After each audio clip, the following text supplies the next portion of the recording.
ये चीज सभी को पता है कि पूरा पैसा निकालना है, पेंशन का पैसा, इम्प्लॉय शेयर, एम्प्लॉयर शेयर, ये सब कुछ पैसा आपको एक साथ विड्रॉ करना है। और आपने यहाँ पे मल्टीपल कंपनी में काम करके छोड़े हुए हो, यानी एक यूएन नंबर के साथ मल्टीपल सर्विसेज ऐड हो चुका है, तो आपको पूरा पैसा निकालने के लिए प्रीवियस सर्विस का भी पैसा प्रेजेंट सर्विस में ट्रांसफर करना पड़ता है। ये सभी को पता है, अगर नहीं पता तो आई होप कि आपको अभी पता चल गया होगा। यहाँ पे बहुत सारे लोग एक प्रॉब्लम फेस कर रहे हैं कि प्रीवियस कंपनी वाला पैसा को प्रेजेंट कंपनी में ट्रांसफर कर रहे हैं, तो वहां पे उनको एरर आ रहा है कि आपका क्लेम रिजेक्ट हो चुका है।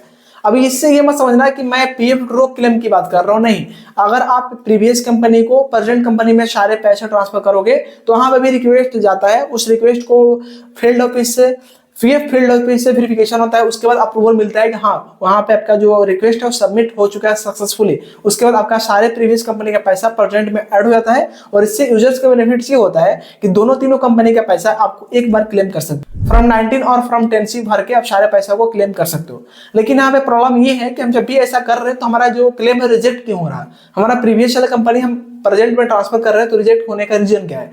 इस वीडियो को कंप्लीट देखिए, इसकी मत कीजिएगा। मैंने एग्जैक्ट रीजन बताया हुआ है कि अगर इन केस ऐसा किसी के साथ हो जाए तो आप इस प्रॉब्लम को कैसे खुद से सॉल्व करेंगे, क्योंकि आपको इसके लिए कहीं भी पीएफ ऑफिस विजिट नहीं करना है। बट उससे पहले प्लीज वीडियो को लाइक करके चैनल को जरूर सब्सक्राइब करें आगे फ्यूचर में ऐसे ही काम कैसे सीखने के लिए। तो चलिए शुरू करते हैं। पहले तो आप यहाँ पे स्क्रीनशॉट देख सकते हैं, यहाँ पे स्क्रीनशॉट में मेंशन है रिजेक्टेड बाय फील्ड ऑफिस। यहाँ पे नीचे वाले में, ऊपर तो वो आपका क्लेम है विड्रॉल का, नीचे वाला है आपका सर्विस क्लेम। तो यहाँ पे रिजेक्ट बाय फील्ड ऑफिस दिखा रहा, और यहाँ पे एक प्रिंटेबल फॉर्म 13 है और डाउनलोड का आइकन दिख रहा है, इस पे क्लिक करके आप इसको डाउनलोड भी कर सकते हो। ये सभी को पता है, क्योंकि फॉर्म 13 उसी टाइम फिल होता है जब आप सर्विस को ट्रांसफर करते हो, प्रीवियस सर्विस को प्रेजेंट सर्विस में ट्रांसफर करते हो। ठीक है, अब देखो बात करते हैं कि इसका रिजेक्ट होने का कोई एक पर्टिकुलर रीजन नहीं है, मल्टीपल रीजन हो सकते हैं। तो हम यहाँ पे सारे रीजन को स्टेप बाय स्टेप समझेंगे। अगर आप इन सभी में से कुछ भी मिस किए हो तो फिर आपका उसी के कारण ये रिजेक्ट हुआ है। तो हम एक एक चीज को कवर करेंगे। पहला जो रीजन है ये है कि अगर आप पहले जिस कंपनी में काम कर रहे थे और अभी फिलहाल जिस कंपनी में काम कर रहे हो, पुराना कंपनी अगर आपका date of exit correct mention नहीं किया होगा और नए कंपनी आपका डेट ऑफ ज्वाइनिंग करेक्ट यहाँ पर अपडेट नहीं किया होगा, तो फिर इस केस में आपका ये जो रिक्वेस्ट है वो रिजेक्ट होना 100% पॉसिबल है। अब देखो यहाँ पे मैं क्या चीज बोल रहा हूँ, आई नो कि आप समझ नहीं पाएंगे, मुझे पता है। देखो प्रीवियस जो कंपनी है वो डेट ऑफ एग्जिट मेंशन किया, मान के चलो 31 मार्च का, ठीक है, 31 मार्च 2025, ठीक है। आप प्रेजेंट कंपनी में ज्वाइनिंग किए हो, ये प्रेजेंट कंपनी वाला आपका ज्वाइनिंग डेट मेंशन कर दिया 30 मार्च 2025। तो अगर आप रिक्वेस्ट करोगे कि हमारे पुराने कंपनी का पूरा पैसा प्रेजेंट कंपनी में ट्रांसफर किया जाए, तो रिक्वेस्ट सक्सेसफुल ये अप्रूव नहीं हो पाएगा, रिजेक्ट होना ही होना है। क्यों?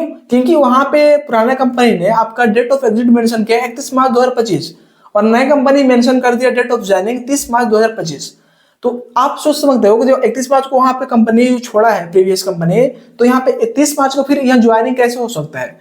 तो कहीं ना कहीं यहाँ पे ये तो सीधा एक फेक लग रहा है ना, तो फिर इसके वजह से ऐसा जो क्लेम है वो रिजेक्ट होता है। पहला रीजन ये हो गया। दूसरा रीजन कि आप प्रीवियस कंपनी में जब ज्वाइनिंग किए थे उसमें आपका फादर नेम, आपका खुद का नेम, उसमें स्पेलिंग जो था जैसे आपने अपडेट कराया था, या सर नेम हो, फर्स्ट नेम हो, मिडिल नेम हो, जो भी हो, सेम चीज है प्रेजेंट कंपनी ने अपडेट ना किया हो। यह हो सकता है कि प्रेजेंट कंपनी ने जैसा अपडेट किया है उस तरीके से प्रीवियस कंपनी ने अपडेट ना किया हो, तो कहीं ना कहीं आपका रिजेक्ट होना पॉसिबल है। क्योंकि यहाँ पे इसके रूल्स में ये भी मेंशन किया गया है कि आपका दोनों प्रीवियस कंपनी और प्रेजेंट कंपनी दोनों का डिटेल्स बिल्कुल करेक्ट होना चाहिए, मैच होनी चाहिए, मतलब दोनों बिल्कुल करेक्ट मैच हो रहा, उसके बाद भी रिजेक्ट का ऑप्शन आया हुआ है। तो मैं ये भी बता रखा है कि आपको इस प्रॉब्लम को कैसे सॉल्व करना है। देखो पहले तो आपको फॉर्म 13 को डाउनलोड करना है। डाउनलोड करने के बाद आपको इस तरीके से ओपन हो जाएगा पीडीएफ। अब यहाँ आपको चेक करना है step by step. Part B यहाँ पे दिखा रहा है, देख सकते हो, ये प्रीवियस पीएफ अकाउंट, और यहाँ पे दिखा रहा पार्ट सी यानी कि प्रेजेंट पीएफ अकाउंट। अब दोनों में आपको सर्विस नेम सब कुछ मिल जाएगा प्रॉपर। आप यहाँ पे अच्छे से चेक कर लेना कि आपका फादर नेम, आपका नेम सब कुछ बिल्कुल करेक्ट है या नहीं। अगर लग रहा है करेक्ट है तो सही है, अगर करेक्ट नहीं है तो फिर आपको रजिस्टर करना होगा ग्रीवेंस। तो आप ग्रीवेंस रजिस्टर कैसे करना है वो हम इस वीडियो में सीखने वाले हैं, तो वीडियो कंप्लीट देखिएगा। तो यहाँ पे साइड में स्क्रीन रिकॉर्डिंग देख सकते हैं, डायरेक्ट इसका लिंक मैं डिस्क्रिप्शन में दे दूंगा, और या ना तो आप सर्च भी करेंगे ना रजिस्टर ग्रीवेंस पीएफ, तो आपको ये पोर्टल मिल जाएगा। ठीक है, आप कहीं से भी जा सकते हो, लिंक से भी और डायरेक्ट सर्च करके भी। आपको पहला ऑप्शन चूज करना है पीएफ मेंबर, यूएन नंबर डालना है और सिक्योरिटी कैप्चा कोड, और गेट ओटीपी पे क्लिक करना है। इस नंबर पर ओटीपी जाएगा जो नंबर लिंक होगा ईमेल के साथ, और ओटीपी यहाँ पे क्लिक करेंगे जैसा कि दिखा रहा है, देखो नंबर अपने रजिस्टर नंबर के लास्ट के 3 डिजिट। इस पे क्लिक करना है। ओके, क्लिक करने के बाद ओटीपी आएगा, ओटीपी को फिल करेंगे यहाँ पे और फिल करने के बाद सबमिट पे क्लिक करेंगे। सबमिट पे जैसे क्लिक करेंगे तो अब एक नया सा फिर पोर्टल ओपन होगा इस तरीके से, और वहाँ पे आपको कुछ ऑप्शंस कैटेगरी आएगा चूज करने को, उसमें आप अच्छे से ध्यान दीजिएगा। जैसे कि पहले तो आप चूज करना अपना पर्सनल डिटेल्स, जैसे कि मेल फीमेल जो भी होंगे। एड्रेस डालना, एड्रेस आपको वही इंटर करना है जो आपके आधार कार्ड के साथ अपडेट है। पिन कोड, आपका कंट्री स्टेट, और मोबाइल नंबर अल्टरनेट दिया है बट नहीं डालना, ऑप्शनल है, ठीक है। सिक्योरिटी कैप्चा कोड, और यहाँ पे दिखाएगा सर्विस कि आपका किस सर्विस के रिलेटेड ये क्वायरीज है, प्रॉब्लम आ रही है, तो वो सर्विस यहाँ पे बॉक्स मिलेगा, टिक कर लेना, और टिक करने के बाद सबमिट करेंगे। तो चलो मैं अपने हिसाब से सब कुछ यहाँ फिल कर ले रहा हूँ प्रॉपर, और नीचे में हमारा 2 सर्विस दिखा रहा है क्योंकि इस इवेंट के साथ सिर्फ 2 ही सर्विस है, तो यहाँ पे दिखा रहा 2 सर्विस, ठीक है। चलो मैंने फिल किया यहाँ पे, और हम आपको 4 ऑप्शन मिलेंगे, PF office, employer, ED, LI, pre pension. तो आपको एम्प्लॉयर को टिक करना है, और यहाँ पे ग्रीवेंस कैटेगरी का ऑप्शन मिलेगा, वहाँ पे ड्रॉप डाउन मिलेगा, ड्रॉप डाउन पे क्लिक करके आपको ये ग्रीवेंस कैटेगरी चूज करना होगा। तो चलो मैं इस पे क्लिक करता हूँ, एंड यहाँ पे आपको इस तरीके से मल्टीपल कैटेगरीज मिलेंगे। तो यहाँ पे थोड़ा सा नीचे आएंगे ना, तो यहाँ पे आपको मिलेगा बहुत सारे ऑप्शन। तो यहाँ आपको इस ऑप्शन को क्लिक करना है, सिलेक्ट करना है। यहाँ देख सकते हो दिखा रहा ना, non transfer of PF accumulation, इसको टिक करना है, और सिलेक्ट करने के बाद यहाँ पे दिखा रहा देखो form 13 transfer request has been rejected by, वो सब कुछ यहाँ पे टैप कर लेना। और यहाँ पे आपको पीडीएफ अपलोड करना है, जेपीजी अपलोड मत करना, ठीक है। अब पीडीएफ क्या अपलोड करना है, जो फॉर्म 13 आपने डाउनलोड किया है ना, उसी का पीडीएफ यहाँ पे अपलोड कीजिएगा। हाँ, पीडीएफ का साइज भी फिक्स होता है, ठीक है, वो साइज देख लेना।